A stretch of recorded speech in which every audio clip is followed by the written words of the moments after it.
Well, hello there, everybody. Gerda Muller here, clinical psychologist, private practice success business coach and mentor, and published author of The Seven-Figure Practice. And that's just a brief introduction for anybody watching this for the very first time here on my page. Now, I surely hope that Abby, my fabulous PA, is sharing this into our groups because I would love for some of you to actually join me live. So let's see what is happening here. Just going to close this and we're going to wait a minute or so before we get stuck into today's topic of conversation. And it is an interesting one. And of course, my child will call. That's why it's 3:34. So they're probably on their way home from school and on the bus. And I bet you the question that I'm going to get, the reason, and again, they're very persistent, is, Mum, what are we having for dinner tonight? What are we having for dinner tonight? Because it's Friday night, of course, which means it is takeaways. That is what Friday nights mean. And does that mean the same for you guys, where you are, in terms of what you do on a Friday? Fridays needs to be easy, relaxing, so it's movies, maybe Netflix, Big Pond, some Stan, whatever tickles your fancy.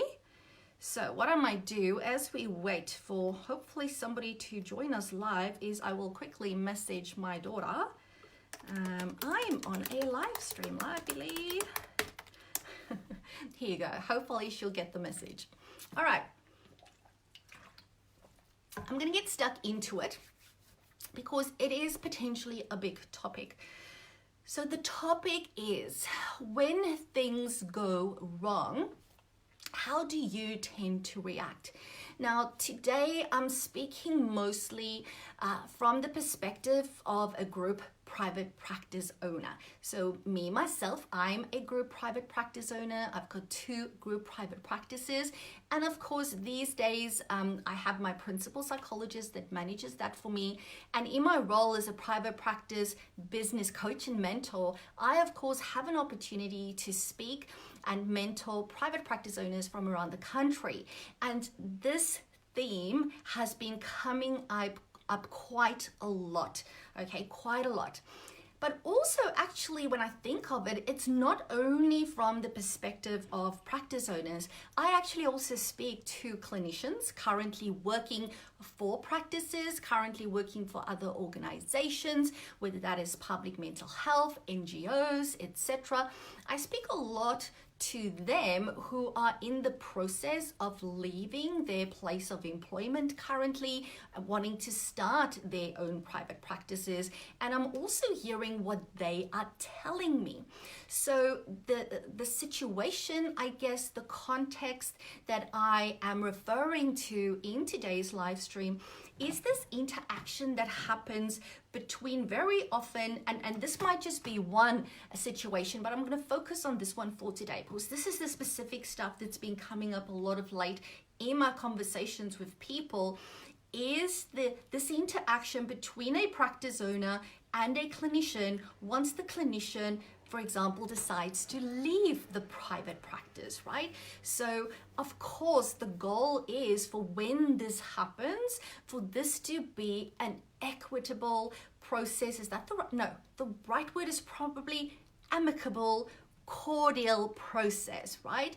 Where we can leave on good terms. You know, my parents always taught me, I've heard it 1,000 times, they always said, you never burn your bridges, Gerda. You never burn your bridges.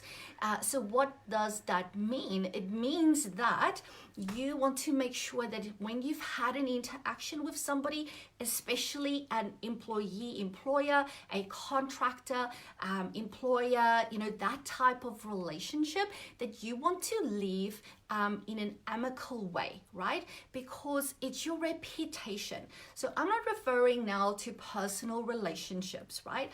I'm referring to professional relationships, because your reputation is at stake.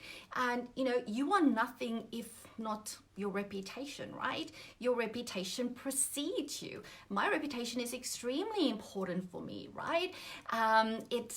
It speaks volumes about me. I don't even have to open my mouth, and people might, maybe I've never spoken to somebody in real life before, but my reputation might be out there. And it doesn't matter at what level you are in your career as an allied health professional. You are right from the first day you step out of uni and you step into the organizational field where you start to work for someone. On day one, you are already starting to build your reputation, and it goes both ways. It is for the person, the employee, the team member, the clinician, as well as the organization. And for us in private practice, of course, that is for us as the small business owner, i.e. the practice owner, right? Both of us has a reputation in this scenario and in this relationship. And I believe that for both parties, it is in our best interest to not burn our bridges, okay? You need to listen to your parents' advice. Maybe not everything they say, but the good stuff, the stuff that's going to make a difference. And to not burn your bridges is very important. So coming back then to the title of today's live stream, sometimes assertiveness is essential with all efforts to reduce aggression. 100% agree, 100%. So coming back to the title of today's live stream, and having now given you context about what this is all about, right? I want you to think, when somebody has left your private practice in the past, how has those situations gone? Or maybe you are a clinician that has left organizations in the past. Let's talk about private practice, because that's the area that I work in, that I mentor and coach in. How has that gone? So I've been a group private practice owner for 12 years now, and I can honestly, hand on heart, say that it hasn't been perfect, but I will say that probably 90% of the time it has been a cordial breakup.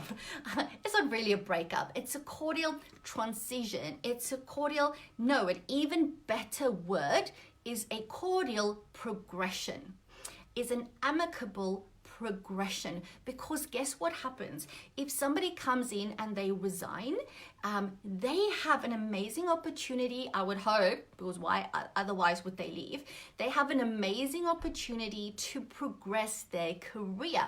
And sometimes they leave not because they want to progress their career, they leave because they're progressing in their personal life, right? So a lot of people that might have left my practice was to move to a different city because they partner, their husband normally has been transferred and they're following them, right?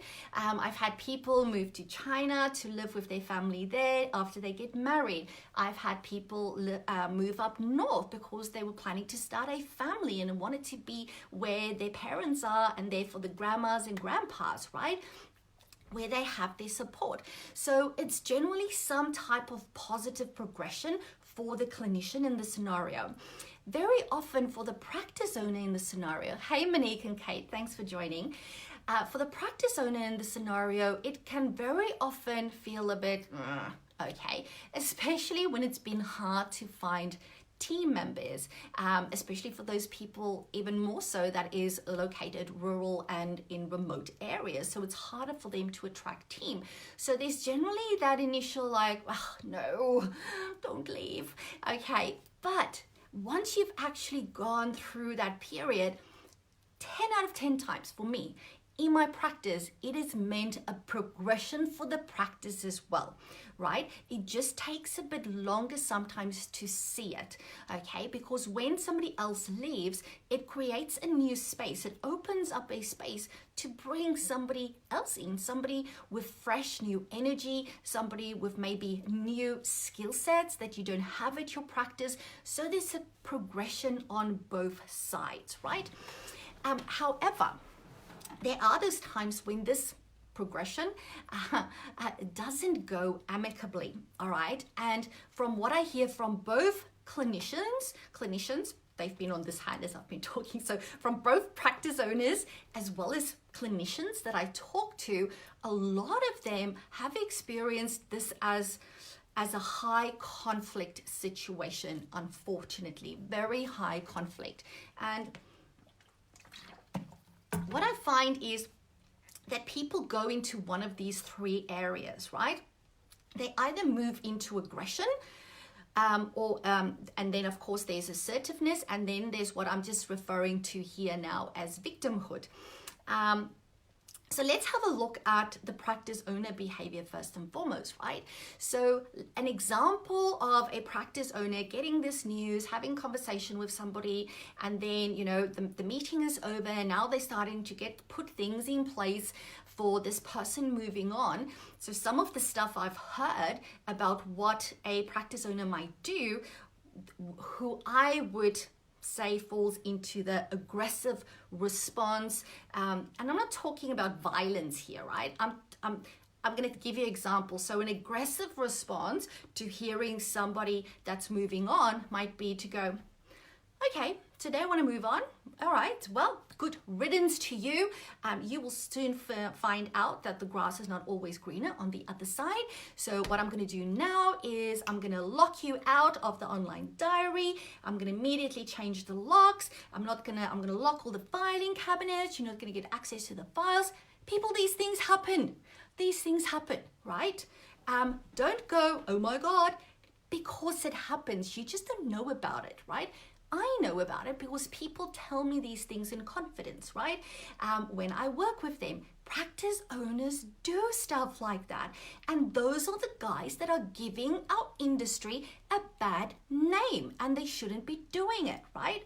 So that's why I'm making this statement publicly, because if you react like that, you might not even realize what you are doing, you know, and I really want to create some insight here in terms of going, when you react from that place, it comes across to this person is very aggressive, but we probably know that it is originating from a place of defensiveness, from a place of fear, from a place of scarcity, you know, all of that type of stuff. And it's not a good look. It's not a good look.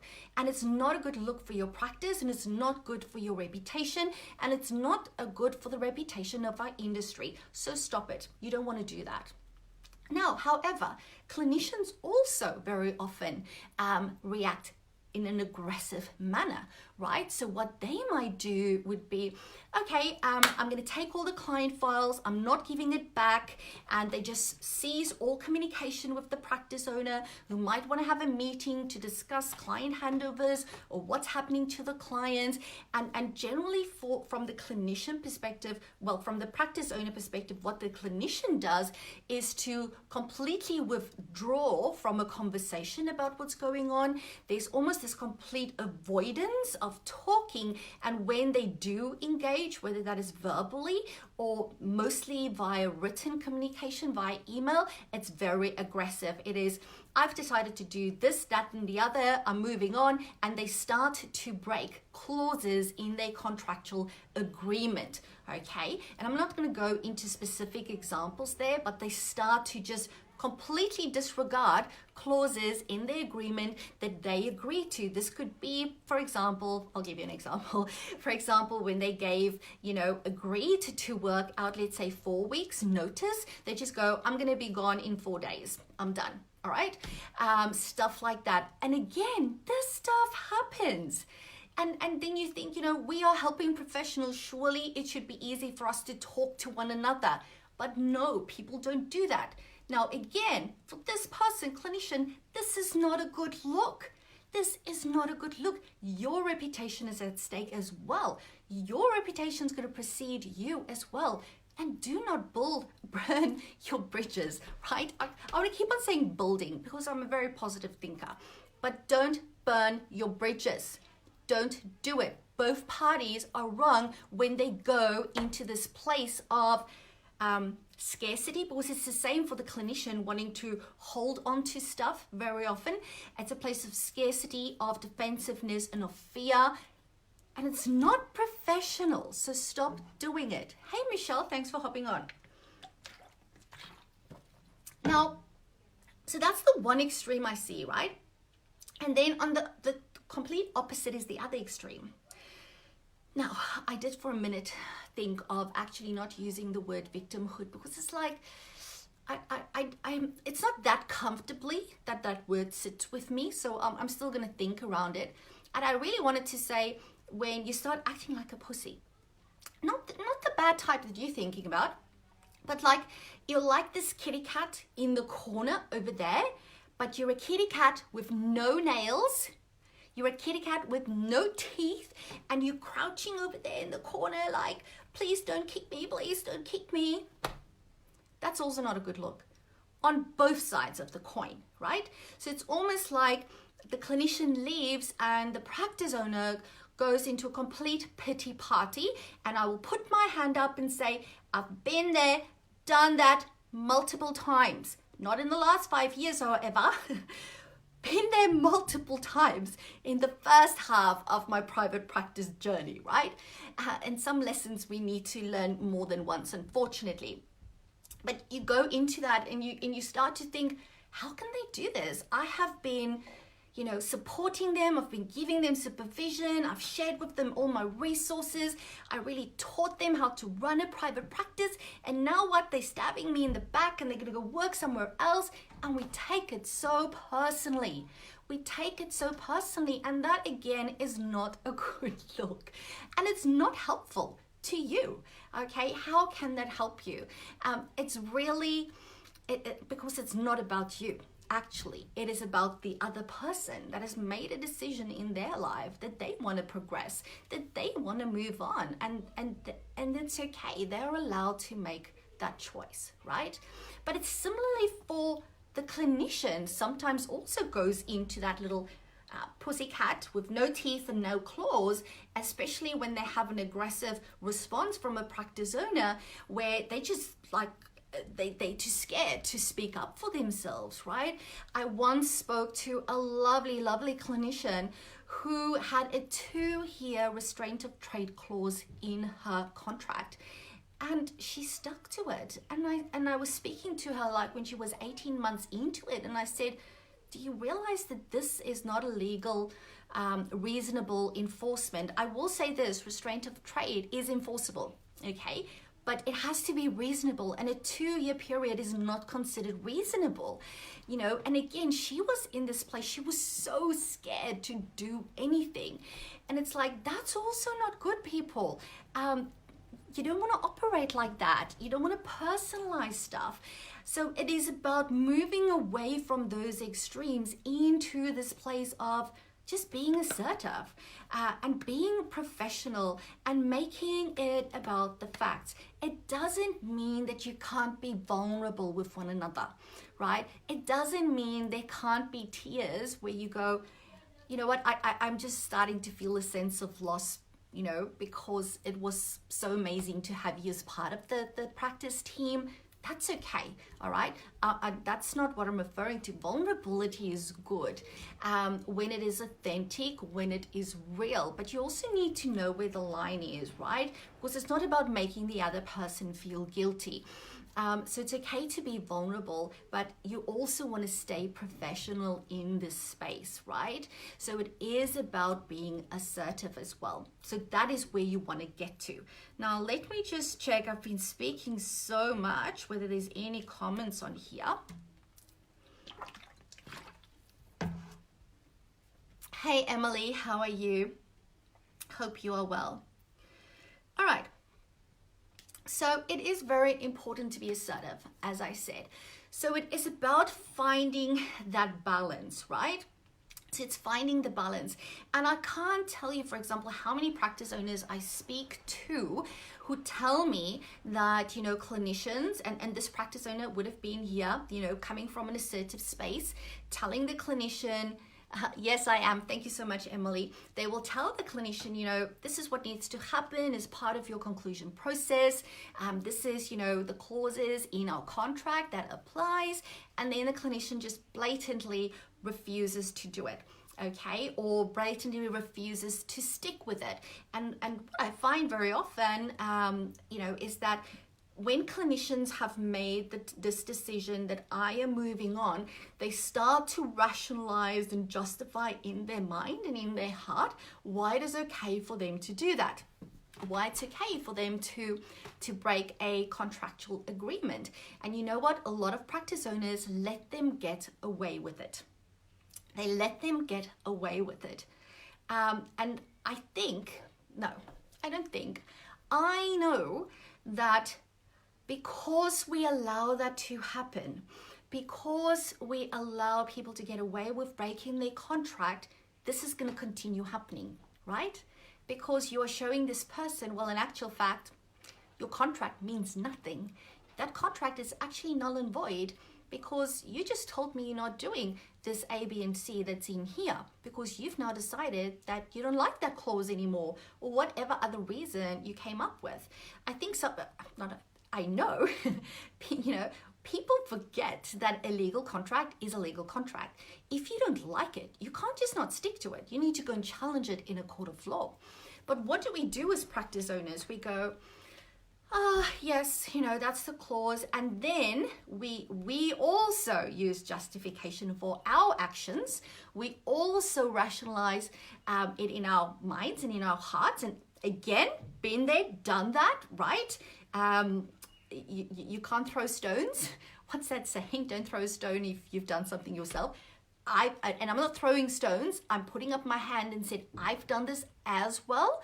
Okay, over the last 12 years at various points, a couple of times. I can't remember off the top of my head how many times, but I'm also guilty of this, right? But I'm finding what happens is it's happening more often. And that's why I'm saying it's because we don't stand up for ourselves. Because as practice owners, we rationalize in our heads and hearts and we go, I don't want to deal with this person. I don't want to deal with the conflict. I'm just going to be cordial and just say yes, yes, yes, so that they can move on, so that I can get this person and maybe the bad energy that they're bringing into the practice and into my life out of this space because it's causing me stress, right? It's causing me stress and pressure. Or we rationalize and we go, it's not going to be worth our time, effort, and money to actually pursue this legally, so I'm just going to let it go. And again, as I said, I've done that, right? But the problem is, the more we do it, the more people are going to just go, well, that contract means nothing because nobody ever does something when I break it. So I'm going to do it at the next practice I work at, right? There's something that my very first mentor used to say to me so often in the early years, right? So this was my very first mentor that I had, Nathan. And Nathan used to say, Gerda, you have the team that you deserve. And I would hate it when he said that to me. I would hate it. I would get so annoyed, right? Because it's like, okay, so you're telling me it's my fault. You're telling me it's my fault, they are treating me like this, that they are stepping all over me, that I do all this stuff for them, and it gets all thrown back into my face, and you would go, yes. Let me just say, we are still very good friends today, and I worked with him for 4 years, right? And I think, you know, on a different note, that is what makes a good mentoring and coaching relationship, where your mentor and your coach can say that to you. And you can lose your shit with them and they're still good. They don't run away. They're still there because they allow you to go through the learnings, through the emotions that you need to go through. Okay. So I've also done that. But it's because we do that, because we don't stand up for it. that people are going to consistently treat us in this manner. And then as practice owners, we talk amongst one another and we go, I can't believe people are doing this. It's like, it blows the mind that people are doing this, and we blame it on the millenniums, and I'm sure all of those factors contribute. But I think as practice owners, we also need to come to the party and go that I'm not going to go into victimhood when this happened and feel sorry for myself. And I'm also not going to go and become a crazy person and become awful and yucky to this person who rightly so wants to progress in their career or wants to progress in wherever their family is going in. It's about just going, I completely support that, but we need to stick with our contract and the facts that's in here, because the contract sets out the boundaries of our professional relationship, right? And of course, when I say contract, that can be for an employee, and there's other entitlements and stuff around that you need to keep in mind. And then of course, when you have contractors, that's where the contract even becomes more important. Emily has a question. Emily says, I'm interested in your thoughts on this topic in relation to a coaching package. If someone commits to a payment plan and then drops off before payment is complete, do you think it is the same principle? So I guess I would look at that in terms of a client, because when we do coaching and mentoring, it's maybe not clinical clients. They're not from a clinical population. They might be more organizational, more a business type of person that you're doing coaching for, but it's still a service that you are providing. So I look at that as coaching and mentoring as a service. So if you have provided a service, then you would expect payment to be made. And if payment's not made, you will then, engage in a debt collection process, whether that is sending a reminder invoice, etc., etc. So that's what I would do there. But it will most definitely, be, this is our agreement that we had. So it's important to stick to that. Monique says, been there, done that all too. Some people are hard work. Yep. It is. And you know what? The day that I accepted that people won't stay for my practice forever and that they will move on, and that is a good thing for everybody involved, and for me to go, you know what? It hasn't been a waste of my time, because that is how I used to think. Because you need to remember, and I'm sure that a lot of you might be in this situation, that when I was building my group private practice the first 3 to 5 years, I had very young kids, right? I've got no family in Australia. All my family is back in South Africa. So I have zero support system. And I would go like above and beyond for my team, above and beyond. I would work weekends nonstop, right? To support them, to be there for them, to do things to make their life easier. And when they would leave, I would just go, oh, what a waste of time. Like, I've wasted my time, because I would do a lot of supervision with them, especially for those that was wanting to get at those years back then into the clinical college of the APS. And I would do that for free as part of my support to them, right? And I would just go, it's such a waste of time. And then I would get hard on myself, because, I could have spent more time with my kids, but I gave it to these clinicians, and then they just go, oh, thank you very much, I'm off. I had to get over that. I had to accept that when I spend time with them, that is my choice. When I give them more than what I have to based on the contract or an employment agreement, that's my choice. And I can't blame them for me making my choices, right? I also can't blame them for making their choices. The thing is, people will do what is right for them. Just like you need to do what is right for you, other people are going to do what's right for them and their family. And if you can't do what is right for you and for your family and for you as an individual and for your marriage and for your relationship and for your practice, which is your business, then you can't blame the people around you. It's up to you, okay? You're the only one that can change this. And when you realize that, and when you really accept that, when you start living in that, everything changes.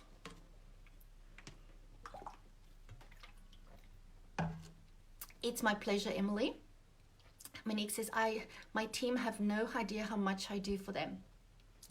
Yes, and they don't, Monique, because a lot of the stuff we do as practice owners are after hours, are Saturdays, are Sundays, are midnight, right? That's what we do as practice owners. All right, how long have I been talking for? Let's have a look. I've got no idea, but you guys know I can talk underwater, right? What I quickly want to share with you something before you leave. And by the way, whilst I'm talking and telling you this, if you've got any other questions or comments, please pop it in below. I am very, very excited that I'm doing something for the very first time. Now, you guys might be aware that I have been running in-person workshops called Private Practice Success, okay, where I take people through my 7 secrets for private practice success. And in the last couple of years, I've only been doing those in Brisbane, Sydney, and Melbourne. So I'm very much aware that poor folk in Western Australia never get to attend. That I went to Perth, I think for 2 years when I just started PPS, haven't been back since. And of course, there's a lot of people, a lot of amazing group private practice owners or solo practice owners wanting to expand their private practice, living in more rural and remote locations. A lot of people are like I was a couple of years ago with young kids, and it's really hard to leave home and all of that stuff, right? So I have made the decision to put Private Practice Success, the 1-day workshop, online. Yes, it is going to be available online for the very first time. I feel like there needs to be balloons, streamers, and champagne potentially. So if you have been holding out, trying to get to a 1-day workshop, and I only presented 3 in-person ones this year, all 3 who were booked out, all right, and I was in Brisbane, Sydney, and Melbourne, as I said. This will now, thank you for the love.